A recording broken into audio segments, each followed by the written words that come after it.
Dans cette vidéo, je vais te raconter comment j'en suis arrivé à commettre l'erreur fatale pour un pilote de drone FPV. Et surtout, reste jusqu'au bout parce que je vais t'apprendre à ne pas la reproduire ou du moins à essayer de l'éviter au maximum. C'est parti! Mais avant, un peu de contexte. Ce spot, c'est pas moi qui l'ai découvert, c'est un ami qui s'appelle Romain. Et il est capable de faire des choses incroyables comme ça. Ou encore ça. Allez, un dernier pour la route et on reprend. Et si vous voulez savoir ce que Romain a fait dans ces lieux, n'hésitez pas à me le dire en commentaire, peut-être que ce sera le thème de la prochaine vidéo. Ce jour-là, Romain m'avait invité sur les lieux pour savoir quel style de plantes et de drones utiliser pour le jour J.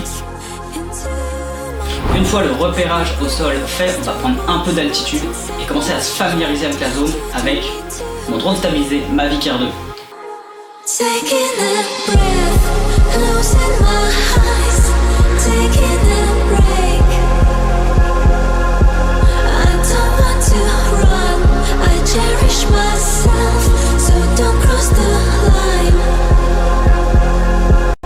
Une fois fini, on va passer au deuxième drone que j'avais amené, le 5 pouces. Donc on va l'équiper en batterie, caméra plus hélice et c'est parti pour le premier vol de test. Rien de spécial, à savoir qu'il me restait assez de batterie, donc j'ai commencé à faire 2-3 figures, mais c'était pas quelque chose de glorieux. On va passer à la deuxième batterie, là où je teste vraiment les figures.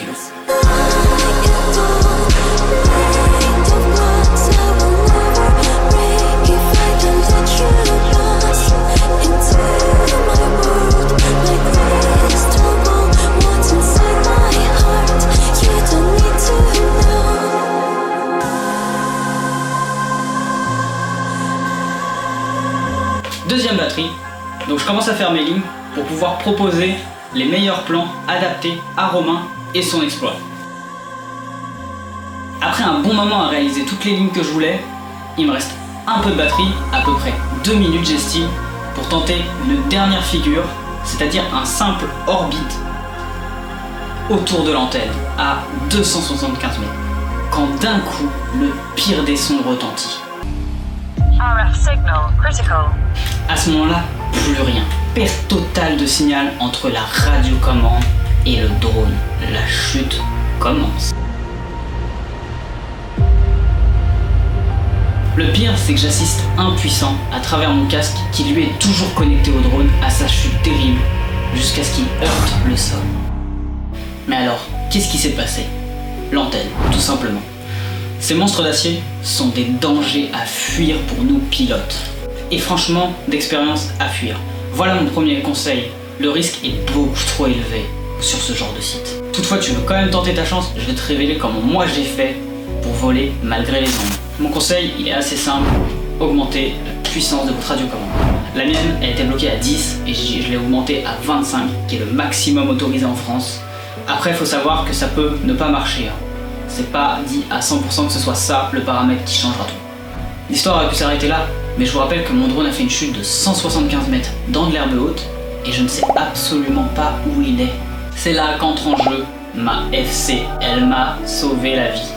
Du moins, elle a sauvé le drone. Ma FC est programmée pour émettre un bip comme un beeper si jamais le drone venait à avoir un problème. Et là, la radiocommande n'est plus connectée au drone. Donc forcément, le drone se met instantanément à biper une fois qu'il a heurté le sol. Sans ça, ça aurait été vraiment impossible de retrouver le drone. J'aurais perdu ma caméra à 500 € et le drone à presque 450 €. Ça fait presque 1000 € de matos et juste un simple bip l'a sauvé. Donc là, je retrouve le drone, je suis soulagé, mais j'ai aucune connaissance des dégâts qu'il a subis lors de l'impact. Je commence, je débranche la batterie, je regarde les dégâts qu'elle a, à part les craquelures que vous voyez là. Elle a rien, car oui, c'est la batterie qui a subi le crash et elle est toujours en vie. Deuxième chose, je regarde la caméra du drone. Je l'éteins et je la sors et rien. Pareil, je teste le drone après plus tard avec une batterie qui n'a pas subi le crash. Pareil, il vole sans problème. C'est pour ça que je vais en venir à la dernière solution, le tips bonus qui vous sauvera peut-être votre drone. Salut, c'est Valentin du montage qui s'est rendu compte qu'il a oublié de mettre le type de bonus. Enfin, je l'ai tourné, mais je ne sais pas où il est parti. Et bah du coup, je vais vous le dire là. C'est simple, le tips, vous avez deviné, c'est de programmer votre FC pour que celle-ci émette un bip si jamais vous avez un problème. C'est-à-dire par exemple une coupure de liaison entre la radio, ce qui vous permettra, comme moi dans mon cas, de retrouver le drone facilement et d'éviter de perdre tout. Allez, je vous laisse. Si cette vidéo a pu t'aider à éviter de perdre la connexion ou à retrouver ton drone, ma mission est réussie. Comme disait mon instructeur, le problème se situe souvent entre la radiocommande et le chasuble. Sur ces belles paroles, si la vidéo t'a plu, n'hésite pas à la liker, à commenter et à t'abonner pour encore plus. Sur ce, bon vol à vous.